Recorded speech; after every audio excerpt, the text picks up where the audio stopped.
Donc l'heure de l'invité d'Yves Montrouge, mais ce sera ce soir sans Yves Montrouge, puisqu'il n'a pas pu nous rejoindre. Donc on reçoit son invité pour lui.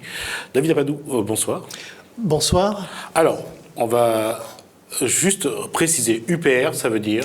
UPR, ça veut dire l'Union populaire républicaine. Mais tout d'abord, je tiens à vous remercier et à remercier TV Créole de nous inviter à permettre aux Rayonnais de mieux connaître l'UPR. Et ainsi, donc, vous faites votre travail d'informer les Rayonnais. Je vous remercie. C'est gentil à vous. Ma question, en fait, vous avez gardé ça pour moi. Vous êtes tête de liste donc, de l'UPR à La Réunion. Oui, effectivement. Donc l'UPR a décidé donc de se présenter à La Réunion. Et aussi, l'UPR est présente dans toutes les régions de France. Et en région Île-de-France, l'UPR sera conduite, donc la tête de liste sera donc le fondateur et président de l'UPR, François Asselineau. Ma première question, qu'est-ce qui motive cet engagement? Qu'est-ce qui motive? Quel constat faites-vous de la situation actuelle? Alors, l'UPR et en même temps parler du bilan de l'actuel président. Voilà. L'Union populaire républicaine a été créée en 2007 sur un constat que l'Union européenne, l'euro et l'OTAN sont des problèmes pour la France et pas des solutions. C'est pour cette raison les objectifs de l'UPR est de sortir la France de l'Union européenne par l'article 50. C'est un grand portail de sortie qui existe, qui a été caché soigneusement par les gens qui ne veulent pas qu'on le sache. Par l'euro, de sortir la France de l'euro, par conséquent, et de sortir la France de l'OTAN. Alors, à La Réunion, sur quoi travaillez-vous? Quel programme voulez-vous mettre en avant? Et si demain vous êtes à La Réunion, qu'est-ce que vous voulez faire pour les Réunionnais? Auparavant, donc, je tiens à dire que La Réunion est arrimée sur l'État français. Les problèmes que l'État français a en ce moment, c'est un gros problème de chômage, de désindustrialisation, de destruction de nos services publics, d'incapacité à l'État de financer les choses qu'elle finançait normalement. Et par voie de conséquence, à La Réunion, nous avons les mêmes problèmes. Donc, si vous voulez, notre destin est intimement lié avec celui de l'État français. Et c'est pour cette raison, tout ce qui se passe au niveau de l'État français va nous répercuter. Par exemple, il faut savoir que l'Union européenne force l'État français à faire 50 milliards d'euros d'économies cette année. Et c'est bien sûr, ça va impacter fortement ici à La Réunion. Baisse de la TGF. Voilà, par exemple, dans le domaine de la santé, il y aura donc 3,4 milliards d'économies que l'État français va être obligé de mettre en œuvre parce que l'Union européenne l'exige. Et ça veut dire, pour les gens, on va s'enfoncer dans la politique des génériques, on va s'enfoncer aussi dans le déremboursement de médicaments, on va s'enfoncer aussi dans la privatisation du système de santé, on va pousser de plus en plus de gens qui n'ont pas beaucoup de moyens à requérir à des mutuelles qui deviennent de plus en plus chères. Vous parlez d'un secteur que vous connaissez bien, puisque vous êtes...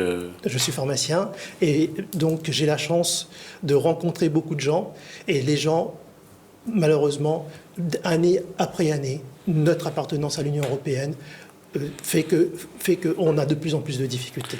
Alors ça, c'est une situation qui est là, c'est un constat, mais je reviens à ma question. Nous sommes dans une élection régionale. Demain, vous êtes à la direction de la région. Qu'est-ce qu'il y a dans votre programme? Qu'est-ce que vous voulez faire avec ce que l'État donne ou ne donne pas pour les Réunionnais? Alors tout d'abord, bien sûr, si vous voulez, comme je vous ai dit, le fait d'appartenir à l'Union européenne nous laisse pas beaucoup de liberté. Donc avec ce peu de liberté qui nous reste et aussi le peu de financement finalement qui va arriver de la métropole, l'Union européenne ne veut pas faire comme les autres partis en promettant 50 000 emplois, en promettant des projets pharaoniques. C'est l'UPR qui veut passer à l'Union européenne. Voilà, l'UPR ne veut pas, excusez-moi pour le lapsus. Et parce que donc nous voulons nous adresser à l'intelligence des Rayonnais. On ne veut pas raconter l'histoire. Voilà. Oui, mais même si vous êtes à la région, vous ne pourrez rien faire pour sortir de l'euro, de l'Europe et de l'OTAN.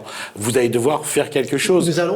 Tout d'abord, si nous arrivons à la région, nous allons faire un audit financier de la région pour pouvoir dire aux Rayonnais l'état financier réel de la région. Nous pensons à l'UPR que nous devons la transparence au rayonné. Une fois l'audit réalisé, nous allons bien sûr avoir des priorités. La priorité, ça va être l'emploi, ça va être la formation professionnelle. On va mettre en route des choses concrètes. Par exemple, comment parler de la formation professionnelle si on a toujours 111 000 illettrés à La Réunion? Je pense qu'avant de parler de formation professionnelle, il faudrait, l'UPR propose à ce que donc on mette en place un suivi de ces gens qui ont des grandes difficultés pour lire, pour écrire, pour compter. Et une fois qu'on aura emmené ces gens-là donc à un niveau où ils pourront avoir un diplôme pour pouvoir lire, écrire et compter, là, on pourra les insérer dans un processus de formation professionnelle. Vous avez des solutions pour l'emploi au jour d'aujourd'hui? Parce que c'est une question qui intéresse quand même beaucoup de téléspectateurs et beaucoup de Réunionnais. Vous en faites quoi de l'emploi? Vous allez en faire quoi? Merci de me poser cette question. L'emploi dépend de facteurs qui dépassent, si vous voulez, les compétences de la région. Ça dépend de la valeur de la monnaie.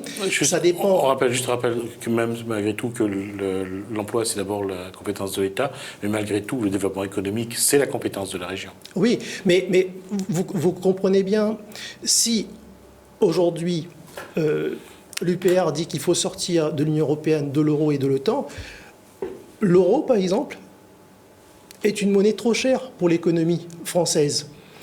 Et d'ailleurs, on voit les conséquences de cette cherté. Les industries ne sont plus compétitives. Résultat des courses, elles délocalisent. Et pourquoi est-ce qu'elles délocalisent? Elles délocalisent parce que les traités, donc l'article 63 du traité de l'Union européenne, interdit à la France d'interdire les entreprises de faire des transferts d'argent, qui est le préalable à une délocalisation. Ajoutez à cela la politique douanière qui permet aux entreprises qui ont délocalisé vers des pays moins chers de ramener leur production sur le marché français, vous avez le désastre et l'appauvrissement que nous voyons. Donc ça, c'est quelque chose de réel. Et l'explication, elle est là. Et cette explication, donc les partis qui soutiennent, qui veulent maintenir le peuple français dans la construction européenne, nous cachent cette vérité-là. Par exemple, autre chose, l'Union européenne, c'est quelque chose qui ne marche pas et qui ne marchera pas parce que, encore une fois, il y a un article qui s'appelle l'article 48 et cet article dit que pour changer une virgule dans les traités, il faudra que les 28 États soient d'accord à l'unanimité. Et pour mettre 28 États d'accord à l'unanimité, c'est plus facile d'avoir 13 fois, c'est 13 fois plus facile de gagner au loto que de les mettre d'accord. Donc vous comprenez bien, ça ne marchera jamais. Et en plus, l'Union européenne coûte très cher à la France parce que là, en 2014, l'Union européenne a reçu des Français 23,4 milliards d'euros.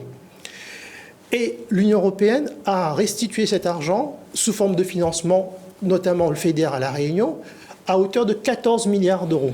Donc l'Union européenne a piqué, rien que pour l'année dernière, 9,4 milliards d'euros aux Français. Donc ça nous coûte très cher, ça ne marche pas et ça ne marchera pas. Et en plus, l'Union européenne, c'est un déni de démocratie. Il faut savoir que maintenant, les commissaires européens sont ceux qui décident de la politique qui vont être appliquée dans chaque État de l'Union européenne. Par exemple, là, ils ont décidé de détruire notre culture de travail, de détruire le code du travail. C'est écrit dans un document que j'ai pas emmené, qui est par terre. Et donc, c'est les grandes orientations de politique économique.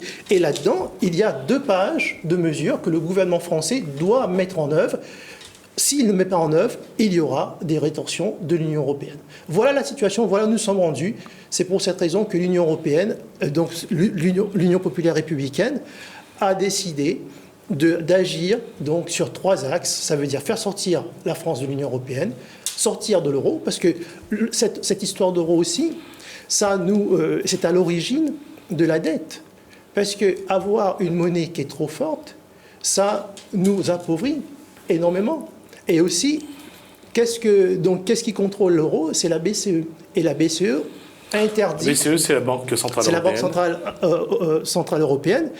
interdit aux banques centrales, qui existent toujours, la Banque française existe toujours, de prêter directement aux États. Ça remonte à 78, Ça parce que remonte à Giscard 78, d'Estaing a signé cet accord. Et on a eu le double effet qui se coule, qui est donc dans l'article. L'État n'avait plus le droit d'emprunter à la Banque de France. Et le double effet qui se coule, c'est que donc ils ont repris, l'Union européenne a repris cette loi pour l'insérer donc comme sous l'article 123 du traité de l'Union européenne.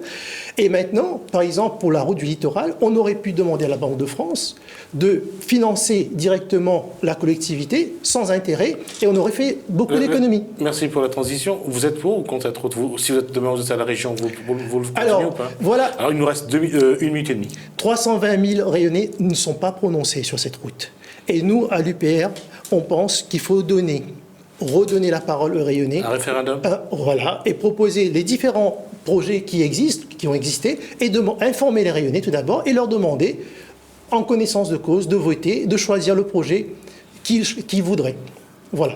Et dernière question, sur ces régionales-là, vous y allez parce qu'il faut y aller, il faut profiter de cette tribune pour vous exprimer, ou vous avez vraiment un projet régional aujourd'hui? Nous avons un projet régional. D'ailleurs, j'invite tous les rayonnés d'aller sur notre site upr.fr où il y a énormément d'informations. Vous verrez le programme, vous verrez qu'on veut redonner sa grandeur à la France et que la France, à nouveau, compte dans le monde.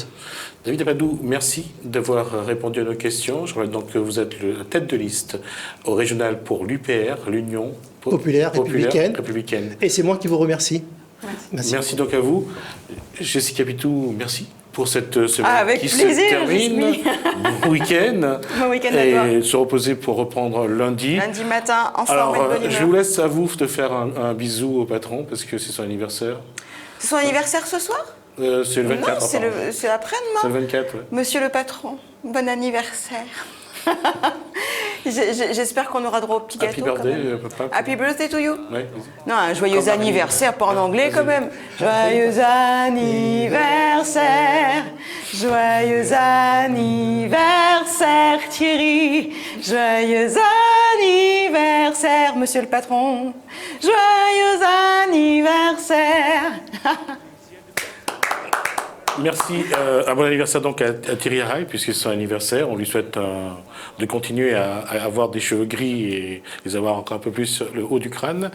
Bon anniversaire et puis bonne soirée donc pour cette soirée prévue donc au Roche-Noire. Moi, je vous dis à lundi et je vous souhaite un très bon week-end. À bientôt.